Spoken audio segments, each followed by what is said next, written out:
EDARAN.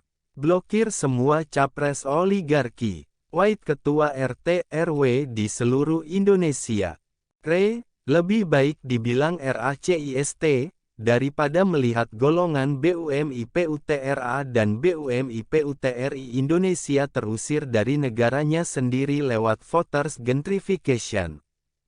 Dituduh rasis karena bicara soal TKA China, Sutioso, itu prediksi dan untuk cegah dini. Dituduh rasis karena bicara soal TKA China Sutioso itu prediksi dan untuk cegah dini.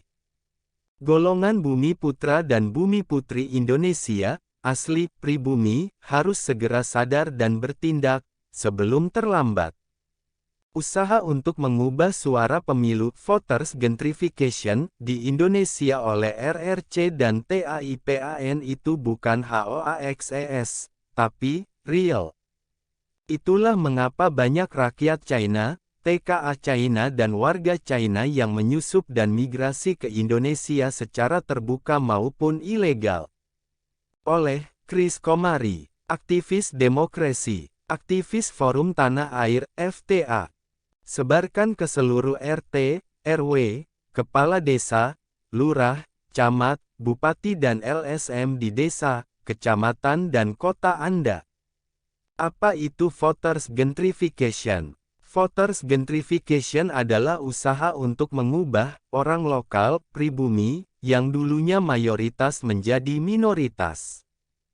Para pendatang akan menjadi kelompok mayoritas yang akan menguasai ekonomi, politik dan kekuasaan pemerintahan lokal, dan target mereka adalah menguasai DKI Jakarta dan Kalimantan.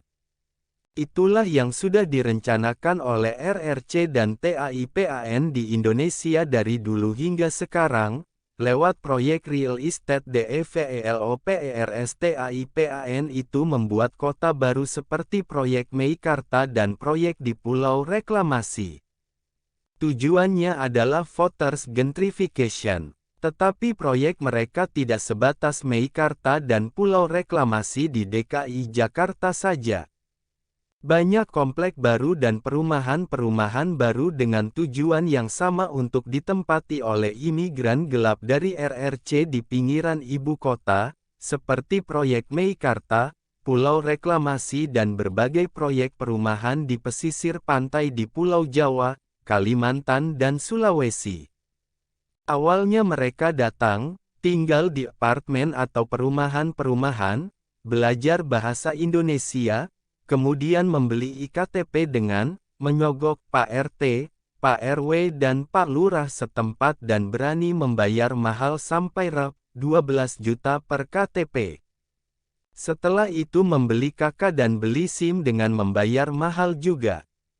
Mereka tahu, pejabat Indonesia rata-rata korup, murah dan mudah dibeli dengan uang recehan, tidak memiliki idealisme, patriotisme dan jiwa nasionalisme.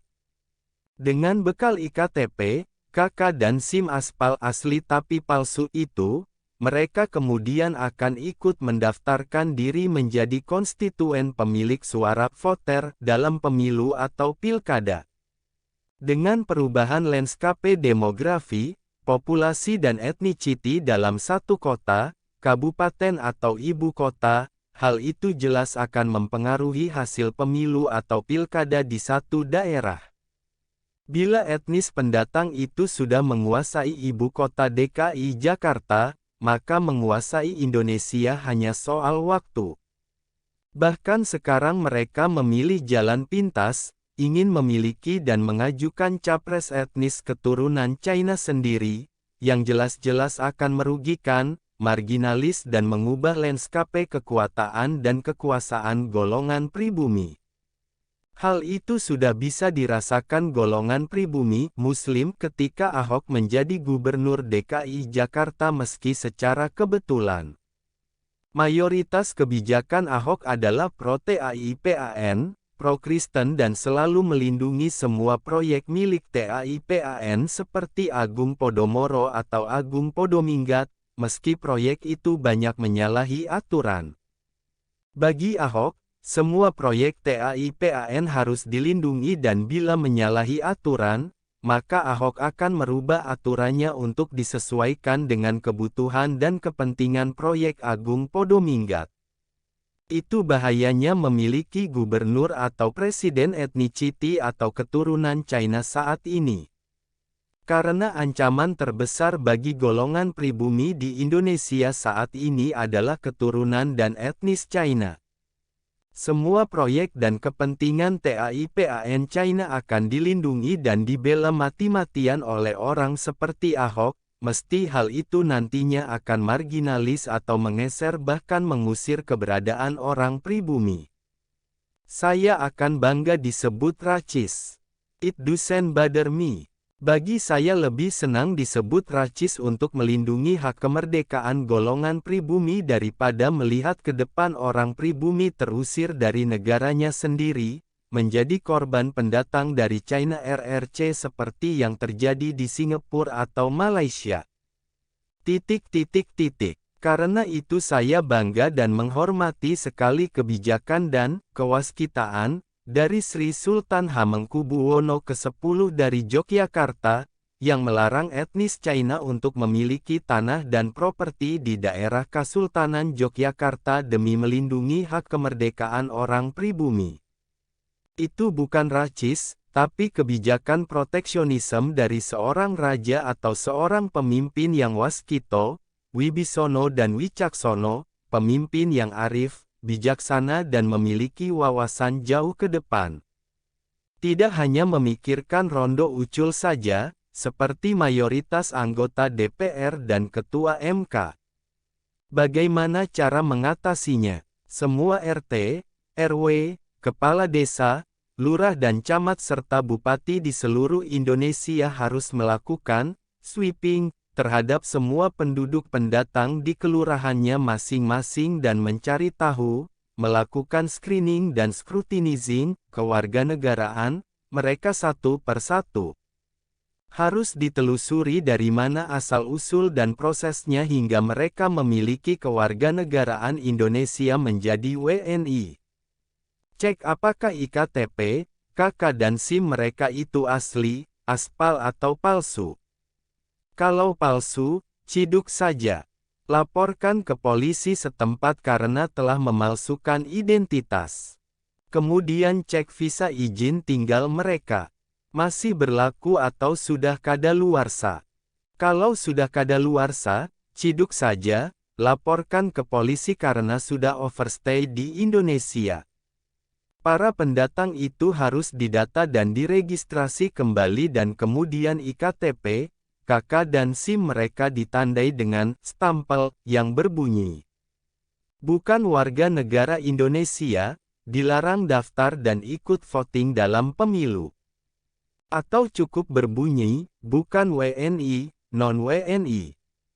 Jangan lupa untuk memata-matai gerak-gerik mereka di desa Anda. Bila terbukti menyimpan senjata api, harus digerebek Degen Polisi atau TNI.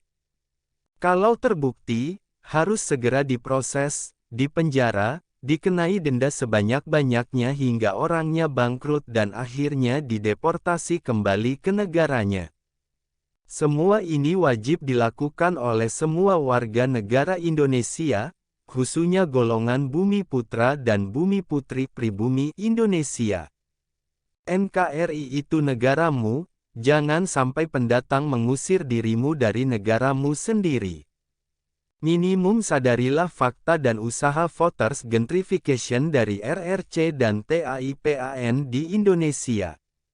Ingat perjuangan para leluhur kita mengusir pasukan China yang ingin menjajah Indonesia dari Eyang Kertanegara, Raden Wijaya, para pahlawan hingga Presiden Soekarno.